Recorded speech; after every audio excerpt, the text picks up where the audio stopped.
আছি। ভোট দেবেন না দেবেন আপনাদের ব্যাপার।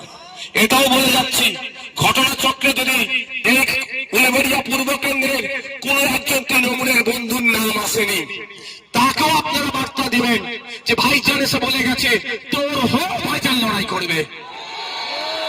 এখানে তৃণমূল, বিজেপি, আইএসএফ, কংগ্রেস নয়, ঘটনা চক্রে উলবেড়িয়া পূর্বের যে একজন বিজেপির কট্টর সমর্থক কিন্তু বৈধ ভোটার তার নম্বর চলে গেছে, তাকেও আপনারা সাহস দেবেন।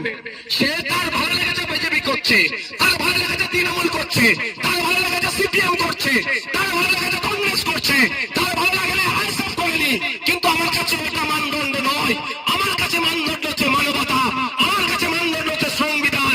সংবিধান আর্টিকেল 326 বলছে প্রতিটা ভারতীয় নাগরিকের 18 বছরে উঠতে হলে তার ভোটদানের স্বাধীনতা থাকবে।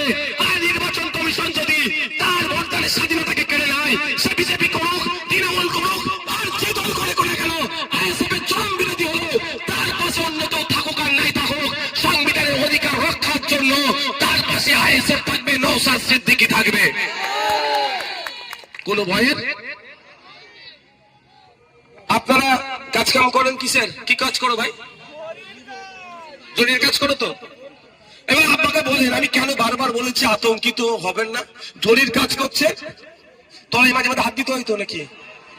উপরে একটা নিচে একটা হাত দেয় তো, ঠিকঠাক বলছি তো নাকি? আচ্ছা, কাজ করছেন, এদিকে মাথায় এসআইআর হবে, এসআইআর হবে, এসআইআর, হাতে তো ছুঁচ উঠে যাবে ভাই। কি গো, কাপড় কাটছো, কাটিং মাস্টার এসআইআর হবে, ও তো প্যান্টের জায়গায় শার্ট কেটে ফেলবে। বাচ্চাদের ফ্রক কাটার জায়গায় তো মেয়েদের জায়গায় ছেলেদের ফ্রক জামা গেঞ্জি কেটে ফেলবে।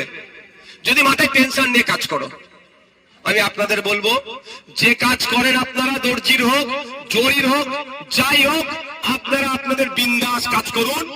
আমাদের ভিডিও দেওয়া আছে ফেসবুকে, আমার পেজও আছে, আপনারা ফর্ম ফিল আপ করুন। নাহলে আমাদের নেতৃত্বদের সহযোগিতা নিন, এরা ফর্ম ফিল আপ করবে। বা ওখানে দেখবেন তৃণমূল, সিপিএম, কংগ্রেস অনেকে বুথ করেছে, আপনারা আমাদের কাছে আসতে বলেন বা ওদের কাছে যেতে বলেন। এখানে আমি কোনো ভেদাভেদ রাখতে চাই না, আমার চাই বৈধ ভোটারের নামটা থাকুক। সেখানে আপনি জেরক্স ফর্ম নিয়ে গিয়ে ফিল আপ করে নিয়ে এসে ঘরেও ফিল আপ করতে পারেন। গিয়ে ঠান্ডা মাথায় ফিল আপ করবেন, ফিল আপ করে জমা দিয়ে রিসিপ্টটা নিয়ে নিন। জরির কাজটা মন দিয়ে করুন, এমনি জরির অবস্থা খারাপ হয়ে গেছে, বেশি কাজ করতে হচ্ছে, কম কামানি পেচ্ছে। আজকে দাঁড়িয়ে দেখেন আলোচনা করার দরকার ছিল যে জরির একটা সময় এত ডিমান্ড ছিল, এখন কমে গেল কেন? ডিমান্ড এখন কমেনি, মজুরি কমিয়ে দেওয়া হয়েছে। মধ্যিখানে দালাল ভুলফলেরা আপনাদের মজুরিকে চুরি করছে।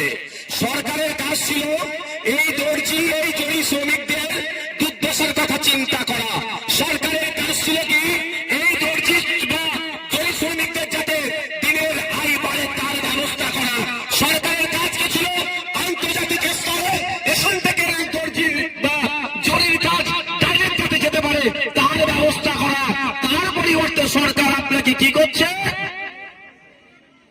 এসআইআর লাইনে লাগিয়ে দিচ্ছে।